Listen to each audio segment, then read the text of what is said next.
Hello, and thanks again, everybody, for joining us for yet another edition of our Spincast here at Stay Plugged In. Very excited today to have Jeff White joining us. Jeff, hello, how are you doing today?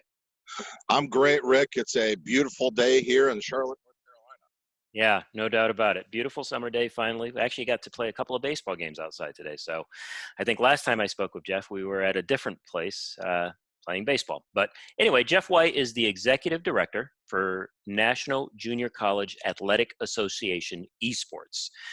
He's got a couple of other titles locked in there as well. But I'd like Jeff to really kind of give us an explanation of who he is, what his role is in esports specifically, but also how he kind of got to this esports space over time. So Jeff, if you don't mind, just tell us a little bit about yourself and how we got to the point where we are today.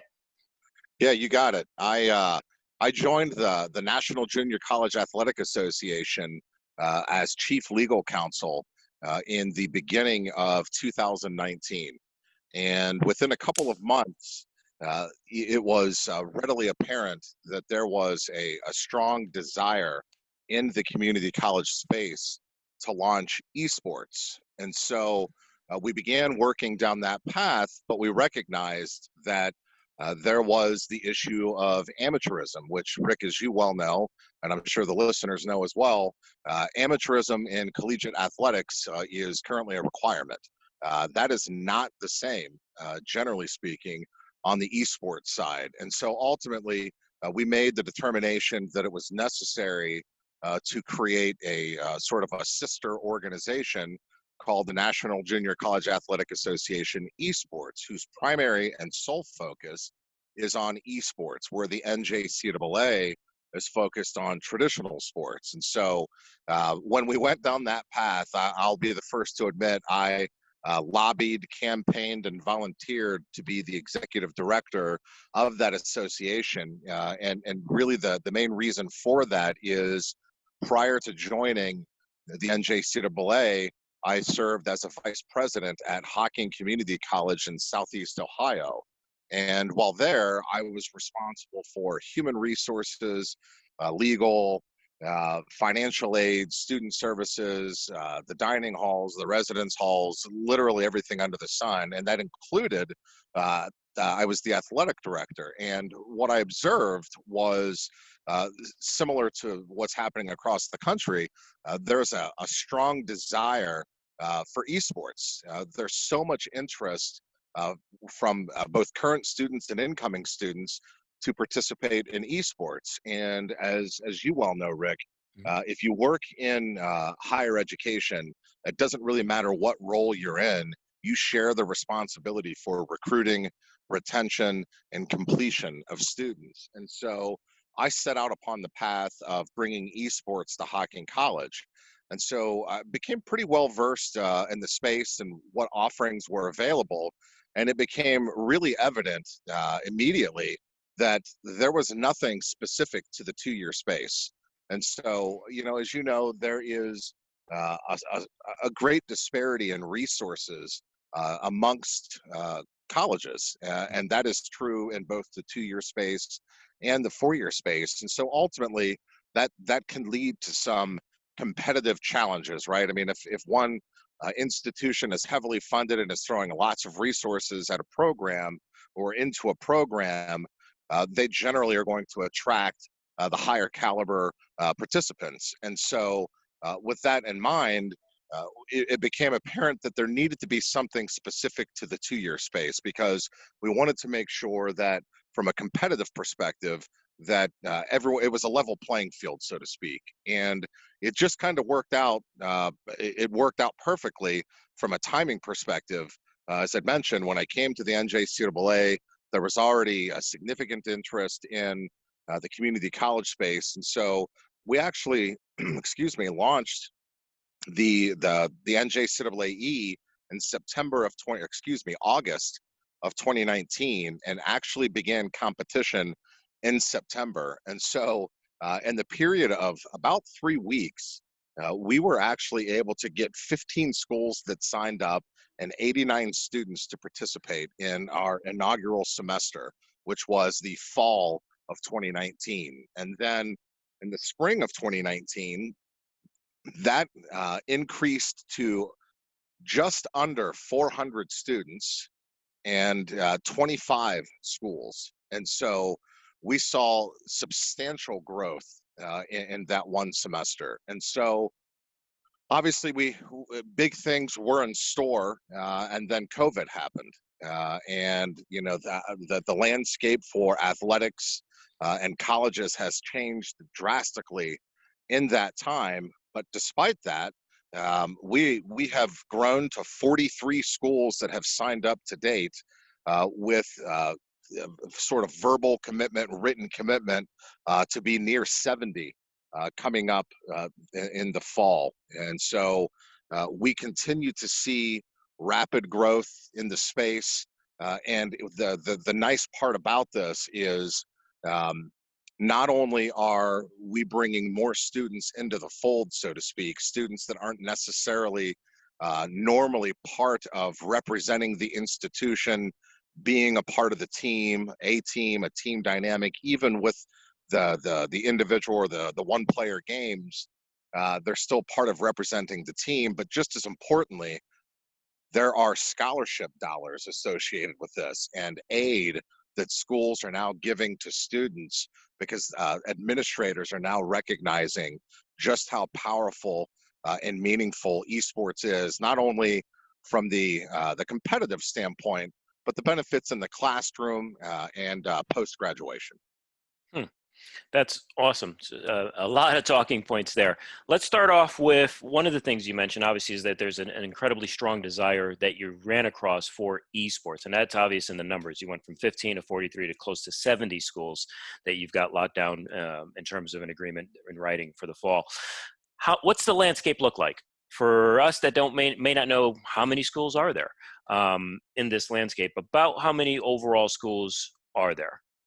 That's a great question, Rick. On the traditional sports side, Hmm.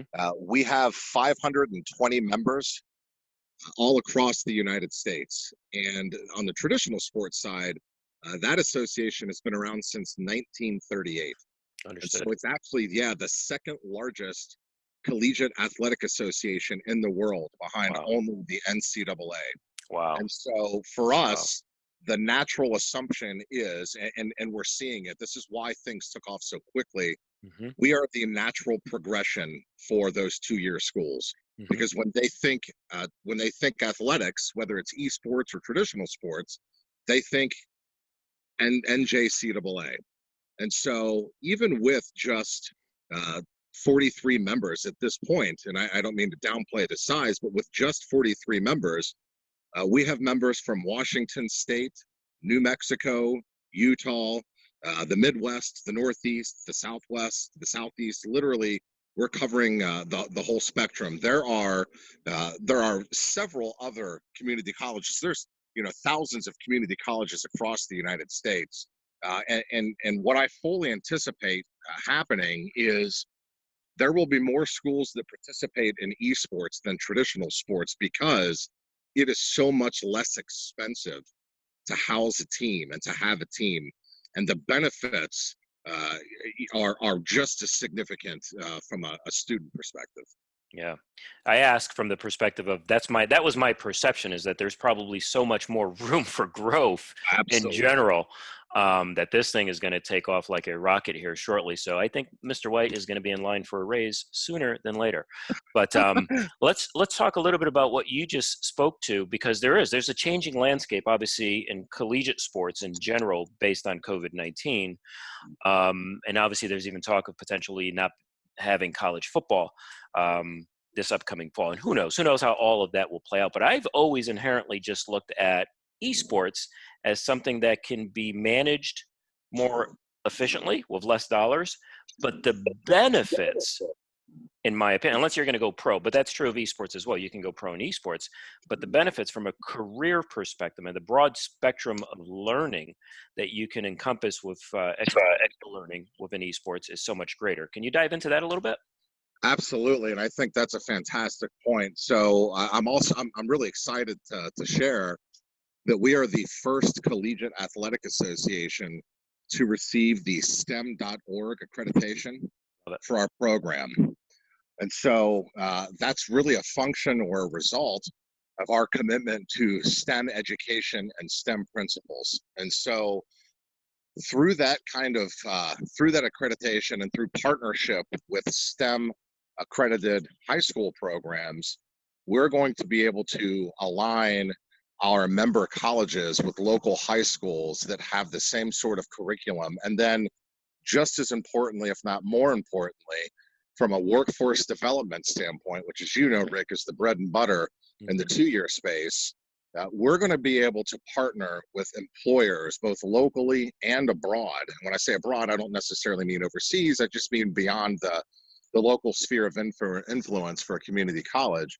But we're going to be able to start aligning employers with academic programs so that students are getting practical, real-world application of what they're doing in the classroom that translates immediately into professional opportunities. And to take it a step further, we've also partnered with a group called eFuse, and eFuse is essentially, I think the best example. It's similar to LinkedIn from the standpoint that it's a professional networking type of site. But it's focused exclusively on esports. And I think you hit upon a key point there. There's so much more than being a professional esports player. There's all of that. There's programming. There's network administration, system security. I mean, all of the different components that come into play. eFuse is a site, is a location where there are thousands of jobs that are posted that are specific to esports and STEM type of discipline. And so through these partnerships, we're going to be able to assist our members in developing academic programs in their institution that are meaningful with local employers and abroad. And just as importantly, we're going to provide resources to career services offices within those same institutions, and for academic program managers, when they're building their academic program, they can identify employers in the space to partner with to build those programs, so that when students come to school and they're taking those courses, they can do what everyone is trying to do, which is to graduate with a job offer in hand. And Rick, as you know, dual enrollment all across the United States is a big deal, right? You've got high school students taking community college courses. That happens in just about every state. And so we're going to start really building a stronger connective tissue between the community college and the high school space, so that students can more easily reduce the cost of education and get a job when they're done. That's awesome. That's awesome. And again, it's all tied together because of that strong desire for esports. There's so many students that game, and some are certainly at a higher level than others, but typically that's just the way of the world right now. I think for most parents, the struggle for them is looking at the opportunities that could potentially lie within this space, right? I know for me, parentally, when my kids first started playing a lot more, I would look at it as, well, what are you doing? That's a waste of time. But over the years, I've certainly put myself in a position to learn a lot more, certainly about the space, talking to people just like yourself and more. And I think it's important that the parents kind of start to realize what some of these opportunities truly look like, based on the fact that, you know what, my kids actually do this anyway. They're passionate about it. I think you put it perfectly. I mean, the goal is right: recruiting, retention, and completion. So using your words, I think that's a critical component of all of this in general. But let's talk about it from a student's perspective. How does that look for them if they were to go and enroll in one of the schools that offers esports currently? What does that look like? And just give the information you can. I know you're not one of the coaches, particularly at any of those schools. But on a day-to-day basis, on a playing basis, on a practice basis, what would you believe happens on those campuses that are currently offering this? So, Rick, it's interesting. When we set out to do this, taking into account a lot of the challenges that that community colleges face, one of our primary goals was to remove all, or if not all, as many barriers to entry as possible. Great. And so, of course, a significant barrier to entry is cost, and another is space. And so, we've taken a really unique approach. And what we've basically authorized, for lack of a better way to put it, is a bring your own device, play from anywhere model.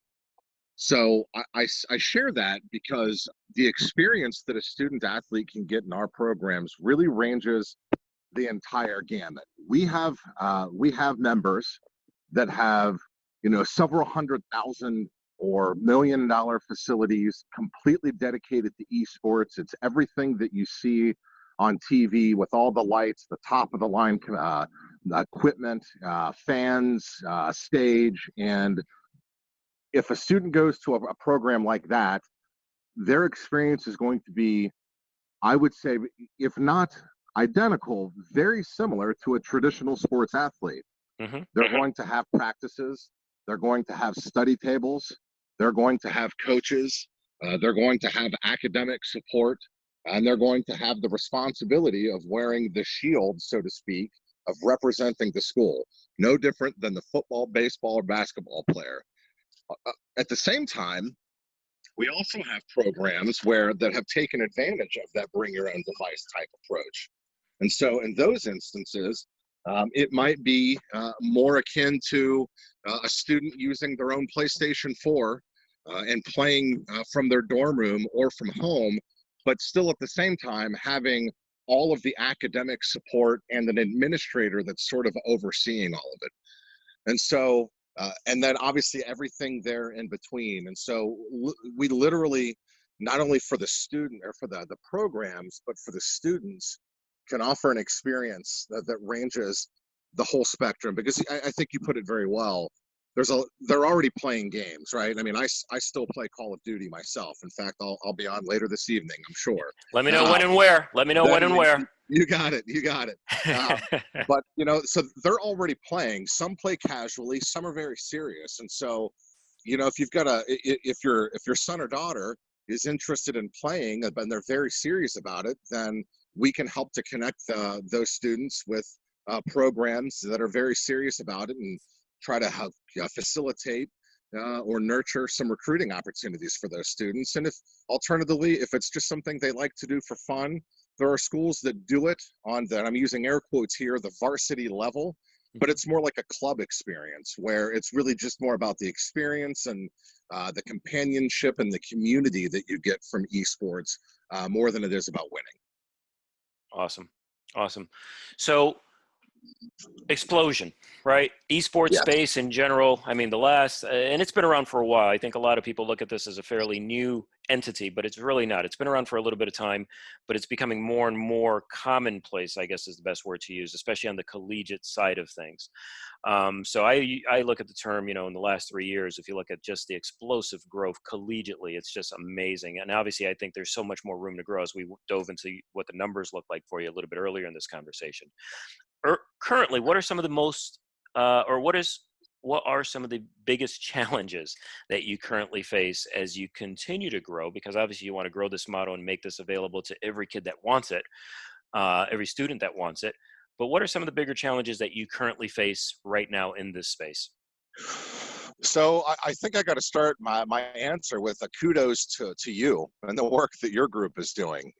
It's a lack of understanding and awareness and education, and that's not only from the administrative perspective, but it's parents. Mm-hmm. And so that's where the work that you're doing to help bring a greater understanding and awareness to everyone, so that they understand that this isn't Johnny sitting in the basement playing the ColecoVision or the Atari. This is legitimate collegiate competition where they can win, and that's the other piece. They can win real prizes and money. That's one big difference between the traditional side and the esports side. I mean, you know, just in our second semester, we gave away over $5,000 in scholarships, a few top end gaming PCs and chairs, and that's only going to grow. I mean, every day you can look on the internet and find esports competitions that are giving away tens of $1,000s in scholarships or Mhm. several $100,000 in cash prizes. And so for us, it's I think the biggest challenge is in helping to continue to legitimize what it is and the impact, so that it's no longer seen as this recreational activity, that people really start to see the connectivity between uh, playing the game, being in the classroom, getting real world skills that are going to help prepare them for, to be citizens of tomorrow. Mm. And I think that's the biggest part of it. I think once, and I'm hopeful, once parents really start to dive into understanding the enormity of this space and the opportunities that your institutions will be able to create for them to be able to go out and get a career, and not just a regular career, I mean, a well-paying job, quite frankly, for a Absolutely. number of these. That's right. And it's something that they're passionate about.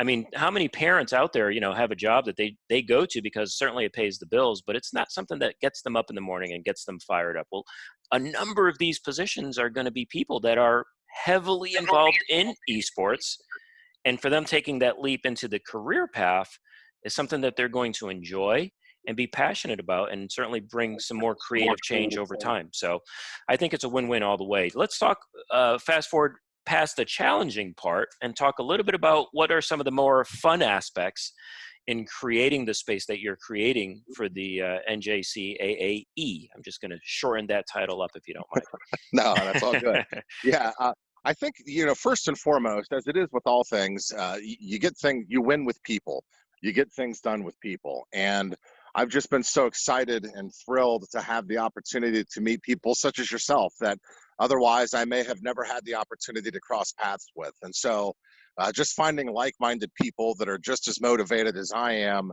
to bring greater awareness to the space, and ultimately to create greater opportunities for kids and that are transitioning from high school to college to career. And I think the other piece that perhaps what I enjoy more than anything is there is such a strong commitment to diversity in esports, because as you well know, there is certainly the stereotype, and sadly I think there's some truth in it, that it's male dominated.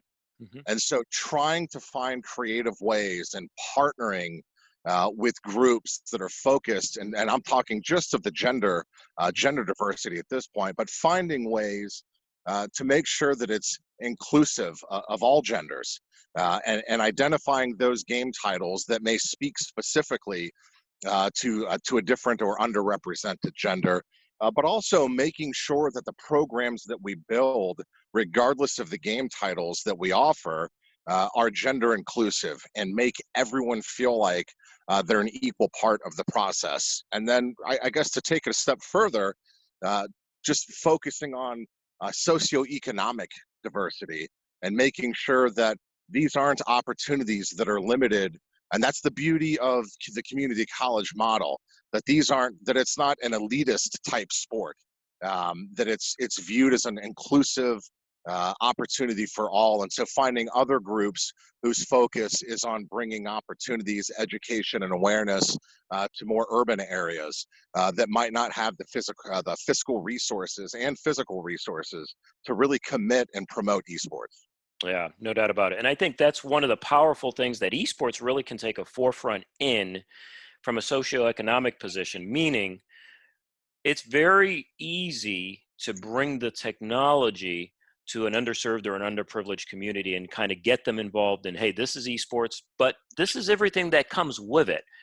And this is what it could lead potentially from a career path perspective. If you look at any other traditional sport, well, I could bring a football or a baseball or a golf club or a basketball, whatever, into that same community, but they better be pretty darn good athletes if they're going to have That's the right. expectation to, fulfill some of those career goals, if you will. Where with esports, it could be anybody.